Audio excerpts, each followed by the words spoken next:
All right, I'm going to teach you how to set up an event. So when you're on your home page of Facebook, you're going to go down here to Events and then click on Create Event, create a private event, and then I like to upload a picture to be up at the top. Here's a couple that I chose for my events for March. This one just explains the March customer special. I have a good Facebook group that I will send you a link to that has awesome graphics. And then you're going to name your event Christy's 31 Launch Party. Well, don't put Christy, put your name. All right, if you're having it at your house, you can go ahead and put your address in here. If you're just having it online, then you can put right here on this page. Oops.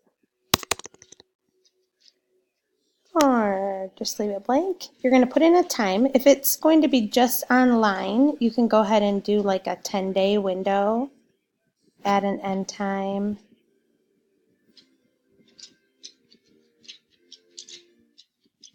Here's where you're going to tell people why you are so excited that you're joining 31. I am so excited. And you can tell them to join you on this event.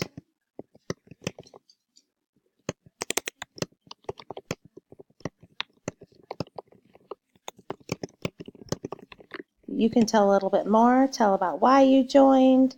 You're going to click Create Private Event. And then once you have done that, you're going to go back in and click Edit. And then it will let you add a co-host. So you're going to type my name in.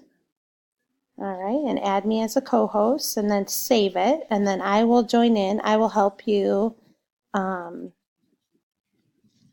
get your whole launch party set up. And I will even give you a graphic if you need for the top. So that's how you set up your events in Facebook. And once I do this one for you, with you, then we'll know how to set up your own. Awesome.